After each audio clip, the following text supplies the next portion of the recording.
wielkie open windowy, czyli nowe bait-upy od Prestona. Bardzo serdecznie zapraszam na film.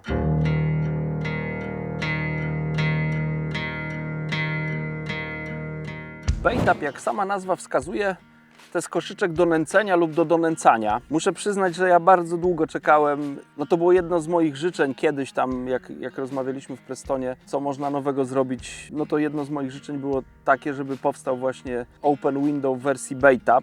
Myślę, że wielu konsultantów miało taki pomysł, żeby ten rodzaj koszyczka posłużył także jako koszyczek do donęcania. Ogólnie koszyczki typu open window to są koszyczki, które mają takie uznanie wśród wędkarzy jako te koszyczki, które najlepiej zachowują się w locie, czyli do dystansowego łowienia według mnie nie ma lepszego koszyczka jak koszyczek typu open window, który ma obciążenie umieszczone w dolnej części koszyczka i bardzo dobrze transportuje zawartość na dużą odległość, bardzo równo leci w powietrzu, można nimi osiągać duże odległości i też bardzo dobrze transportuje zawartość do dna. Oczywiście jeśli tego chcemy, jeśli go mocniej okleimy, no to wtedy ładnie będzie transportował zawartość na dno. Jeśli go delikatnie tylko ściśniemy albo włożymy do niego bardziej wilgotną mieszankę, wtedy podczas uderzenia o wodę uwolni część zawartości i też będzie wabił ryby w toni i ściągał je do dna. Koszyczki bait-up mogą służyć do różnych celów. Można je wykorzystać do łowienia na feder klasyczny, do nęcenia wstępnego łowiska albo do nęcania w czasie zawodów czy w czasie prywatnego łowienia, ale także myślę, że wędkarze, którzy łowią na metodę, też będą mieli z nich pożytek. Na zawodach takich, które opierają się na zasadach wzorowanych na przepisach zaciągniętych z międzynarodowej federacji, no to ten rodzaj koszyczka nie będzie dostępny, nie będzie dozwolony.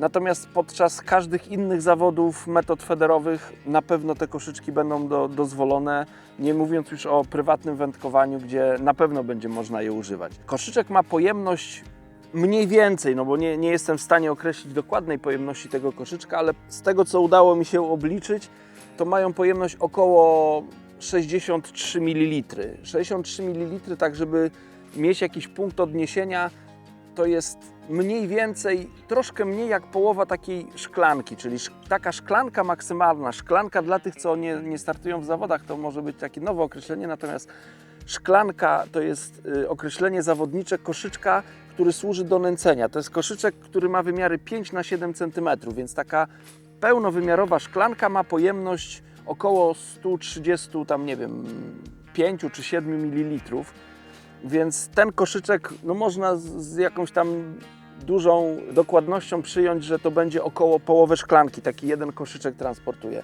Więc uważam, że to jest dosyć duże. Jeżeli takim koszyczkiem można zarzucać na odległość, myślę, 80-90 metrów nawet, no to trudno mi jest sobie wyobrazić inny koszyczek, którym można tak dużą porcję zanęty, czy peletu, czy kukurydzy, czy robaków podać na tak dużą odległość. Koszyczki te są dostępne w 3 gramaturach. Ta sama wielkość, ta sama objętość, natomiast 3 różne obciążenia. Jest koszyczek 30-gramowy, no, który będzie służył do nęcenia na bliższej odległości w płytkich łowiskach. Koszyczek 50-gramowy, który będzie służył do nęcenia na średnim dystansie albo już w głębszych łowiskach, oraz koszyczek 70-gramowy, który służy do dystansowego nęcenia albo do nęcenia w bardzo głębokim łowisku. Ja też używałem już tych koszyczków i wykorzystywałem je na przykład na stosunkowo takim średnim dystansie, ale przy bardzo silnym wietrze, te najcięższe 70-gramowe. Dzięki temu bardzo celnie mogłem podać koszyczek w łowisko. Koszyczek jest wykonany z plastiku, ta główna jego część jest wykonana z bardzo mocnego plastiku. To jest koszyczek w wersji cage, czyli ma dziurki w ściankach, dzięki temu łatwiej można opróżnić jego zawartość. Ma bardzo duże okienko, dzięki temu bardzo wygodnie się go napełnia, bardzo łatwo się to robi. Wystarczy napełnić go na przykład przynętami, a to okienko tylko zakleić zanętą i on bardzo dobrze będzie transportował zawartość. Ten koszyczek można wykorzystać nie tylko do nęcenia przynętami. Przynętami myślę o pelecie, kukurydzy, kasterach, dendrobenach, białych robakach. No wymyślcie sobie co chcecie. Możecie tam do tego koszyczka włożyć i zawartość zatkać zanętą, ale można też nęcić po prostu zanętą. Zanętą albo na przykład jak łowicie na metodę nawilżonym 2 mm peletem też można wypełnić ten koszyczek.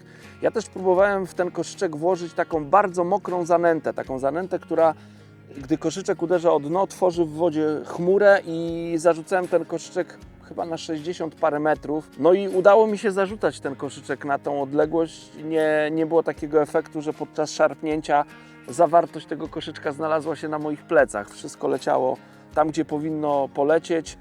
Koszyczek uderzył o wodę, na wodzie powstała żółta plama, więc osiągnąłem to, na czym mi zależało. Więc bardzo wszechstronny koszyk do nęcenia, ale także myślę sobie, że wielu wędkarzy, szczególnie na takich łowiskach, gdzie trzeba nęcić bardzo ofensywnie, myślę, że ten koszyczek też niektórzy spróbują do nęcenia. Oczywiście do tego trzeba użyć mocniejszego wędziska niż zazwyczaj. Natomiast wyobrażam sobie takie łowiska, gdzie trzeba podawać bardzo dużo towaru i wtedy te koszyczki także podczas nęcenia się sprawdzą. Kolejnym ważnym elementem, na który chciałbym zwrócić uwagę w tym koszyczku, to jest oczko, które znajduje się w górnej części. To oczko jest bardzo duże, wykonane z solidnego drutu. Dzięki temu bardzo łatwo zaczepia się ten koszyczek na krętliku zagrawką.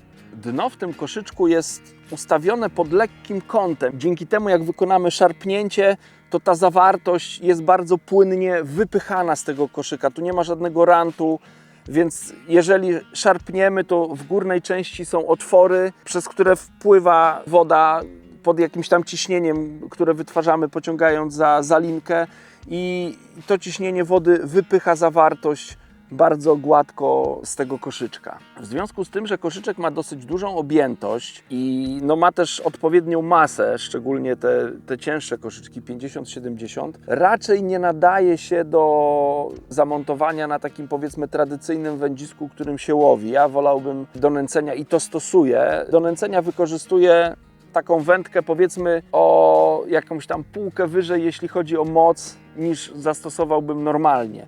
Podam może przykład. Jeśli łowiłem na dystansie, nie wiem, 70 metrów wędziskiem Supera X Distance do 100 gramów i tam podawałem mój zestaw, no to żeby celnie nęcić na tym dystansie, wykorzystywałem 70-gramowy koszyczek, ale zarzucałem go wędziskiem Monster XTR Pro czy Monster Extreme Distance też by był dobry. To wędzisko ma wyrzut do 200 gramów, więc już taka wysoka wartość, jeśli chodzi o ciężar wyrzutu, no pozwala mi bardzo komfortowo to wędzisko naładować i bez obawy o uszkodzenie wędziska bardzo celnie posłać koszyczek na wybraną odległość. Koszyczki te, oprócz tego, że świetnie latają i dobrze transportują zawartość na wybraną odległość i na dno naszego łowiska, też bardzo łatwo można je zwinąć, nie stawiają dużego oporu podczas zwijania zestawu, więc myślę, że to jest ich kolejna duża zaleta. Oczywiście te koszyczki można też założyć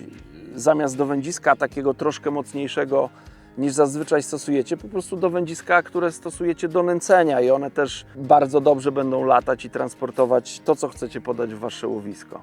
Według mnie jest to jedna z fajniejszych nowości Prestona w bieżącym roku. Ja z tych koszyczków korzystam, jestem z nich bardzo zadowolony. Od kolegów, którzy także zakupili te koszyczki, też słyszałem bardzo dobre opinie na ich temat. Także jeśli ich nie próbowaliście, to warto je zakupić, sprawdzić w waszym łowisku. Dajcie znać w komentarzu, co sądzicie o tego typu koszyczkach, czy wam się sprawdzają. Bardzo serdecznie dziękuję, że byliście do końca i do zobaczenia w następnym filmie.